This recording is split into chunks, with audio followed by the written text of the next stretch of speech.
Welcome to the deep dive. Let's jump right in.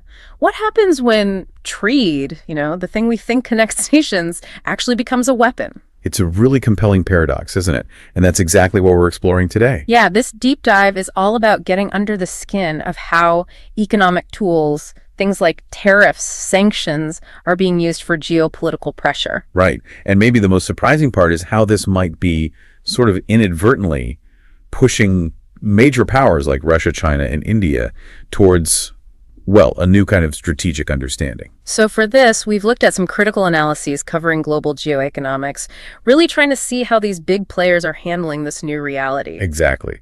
Where economic ties aren't just ties anymore, they're potential battlegrounds. Our mission here is to unpack all these fascinating, intricate details. See how trade strategies are maybe reshaping global alliances? And could this be leading us to a genuinely multipolar world order? That's the big question we're tackling. Okay, so let's start with the U.S. strategy. For ages, the U.S., the West, they were the big champions of free trade.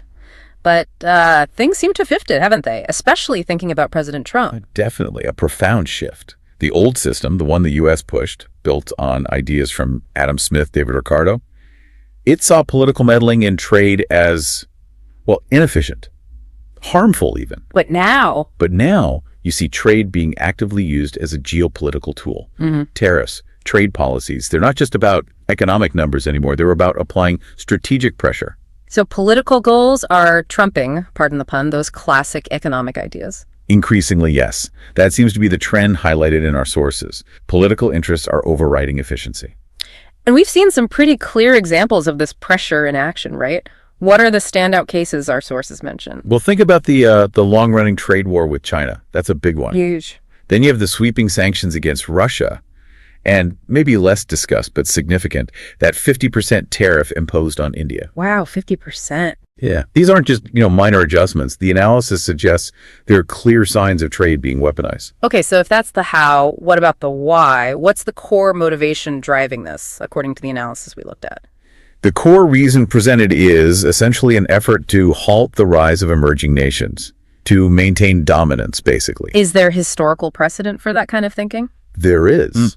The sources draw a parallel to how the U.S. reacted to Japan's economic boom back in the day.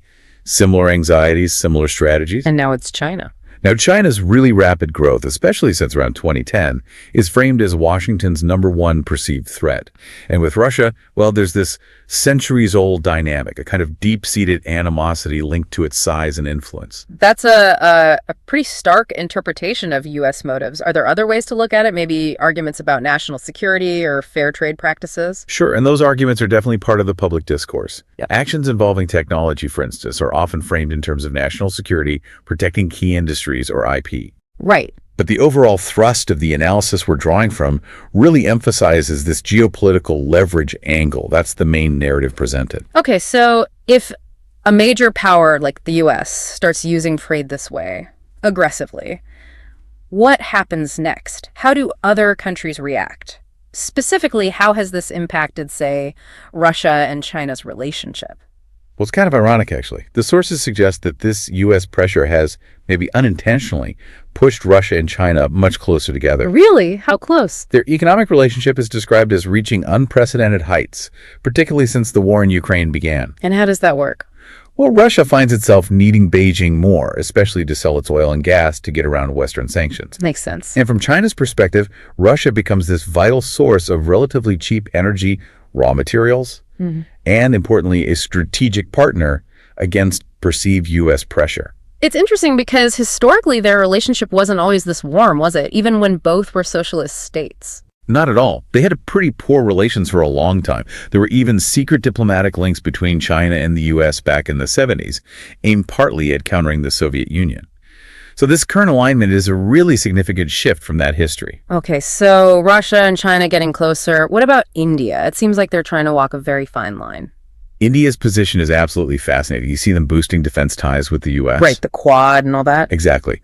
But at the very same time, they're buying huge amounts of Russian oil, often at a discount. And they're a key player in BRICS alongside Russia and China. So they're hedging their bets, playing all sides. It looks like a very deliberate policy of strategic autonomy. They're engaging with everyone, trying not to get locked into one camp. It's a complex balancing act. So, given these dynamics, what was the specific thing, the catalyst, that really started to forge this strategic understanding between Russia, India, and China, according to our sources? The analysis points pretty directly to that 50% U.S. tariff on India under Trump. That seems to have been a major wake-up call. A trigger, you're saying? Yeah, described as a direct trigger. It seemingly created, or at least solidified, a kind of strategic understanding among those three. What was the core realization for them? I think it was the shared vulnerability, the sense that individually they might struggle to withstand that kind of economic pressure from the U.S. So strength in numbers. Essentially, it seems to have accelerated their thinking about working together, focusing on things like joint projects, maybe using their own currencies for trade, investing in infrastructure, connecting them, cooperating on tech. Was this cooperation already happening? Yes, some of this was already in motion, building links, particularly within BRICS. But the U.S. trade actions definitely seem to have put fuel on that fire, speeding things up. This really brings us neatly to this concept that keeps cropping up. Geoeconomics. Can you break that down for us? What does it actually mean? Sure. Geoeconomics, in simple terms, is just using economic means trade, investment, sanctions, currency manipulation, you name it, to achieve geopolitical goals. So it's power politics, but played out with money and markets instead of, or alongside, military force. Exactly.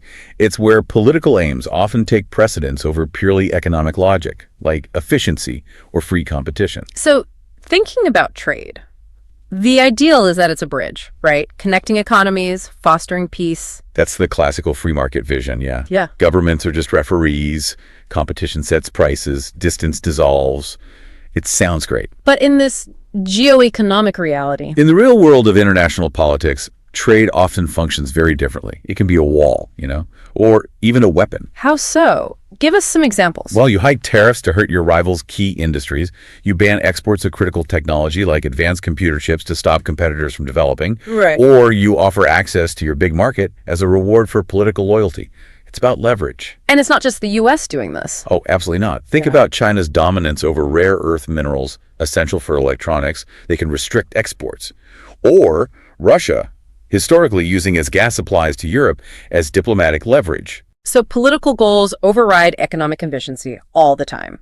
It seems to be a major feature of the current landscape. This is quite different from the Cold War, isn't it? Then the big competition was military might, nuclear arsenals. And now? Now in the 2020s, it feels like economics and technology are really the main arenas, the primary battlefields, you could say. Okay, so if economics is the new battlefield, and we see this potential alignment of Russia, China, India, what kind of new world order might be taking shape here? What's the vision? Well, it points towards this idea of a truly multipolar world. Not just one or two dominant powers, but several centers of influence. And this RCI grouping, what's their potential clout? It's immense, really. Just look at the numbers. Combined population, over 2.8 billion people. Compare that to the U.S., around 330 million. Huge demographic weight. Absolutely. Plus vast natural resources, particularly in Russia. And increasingly sophisticated technological capabilities across all three. Think world-class scientists, space programs, AI development, thriving digital economies. That's a serious combination. We saw Professor Jeffrey Sachs from Columbia University making a specific suggestion related to this, didn't we? About India and the UN Security Council. Yes, he suggested China should actively support India's bid for a permanent seat on the UN Security Council. What was his logic? His argument is that India, being the world's most populous country now, and as he put it, the kind of superpower in its own right, simply has to be at the top table. He feels its inclusion is vital for the legitimacy of global governance and ultimately for peace. It would strengthen multilateralism. A powerful argument. But getting these three giants, Russia, China, India, to truly align deeply, there must be challenges, right? Okay. Beyond just coordinating policy. Well, absolutely. There are significant hurdles, ideological differences, different political systems. And specific flashpoints. The big one, the major source of friction mentioned, is the ongoing trust deficit between China and India. Primarily because of The unresolved border dispute in the Himalayas. That contested border, sometimes called the McMahon Line, is a legacy of colonial times, and it keeps flaring up. Rebuilding trust there is absolutely critical if this strategic understanding is going to deepen into something more solid. So it's not a done deal by any means. Not at all. But the potential impact, if they do manage to coordinate more closely, is massive. It's not just about forming an alliance. The analysis suggests it could be a blueprint for a parallel global economic system. A parallel system, how would that work? By building up their own strong internal markets, reducing reliance on the West, potentially conducting more trade in their own currencies, which could chip away at the dominance of the US dollar. Developing their own financial systems, maybe? To bypass sanctions? Exactly. Creating alternative payment systems, trade mechanisms, and also fundamentally reorganizing global supply chains to be less dependent on Western hubs. You could usher in a really new chapter for the global economy. So this growing closeness, this RCI dynamic, it's sending a message, isn't it? It's more than just economics. Without a doubt, it's a clear geopolitical message. And interestingly, the analysis suggests that more pressure from the West might actually accelerate this coordination. Pushing them closer, faster. Potentially, which would make the whole landscape of global power even more complex, perhaps, than it was even in the immediate aftermath of the Cold War. More poles, more complicated relationships. Fascinating stuff. So let's try and sum up our deep dive today. We've journeyed through how trade, once seen mainly as a connector, is being weaponized. Right, used as a tool of geopolitical pressure by some major powers. Which, perhaps unexpectedly, seems to be encouraging a new kind of strategic alignment among others, namely Russia, China, and India. Hinting at potentially fundamental shifts in the global order towards a more multipolar setup. And understanding these shifts, these evolving dynamics, is really important for you, isn't it? Absolutely. Because these are the powerful undercurrents that are actively reshaping the world economy, global politics, the landscape we all navigate. So it leaves us with a big question to think about. As we see this complex web of economic interdependence bumping up against strategic competition, what does this emerging multipolar world actually mean for global stability? And what about the future of international cooperation? Yeah, a lot to ponder there. How does cooperation work when power is more diffuse and competition is played out through economic tools? Something to keep thinking about until our next deep dive.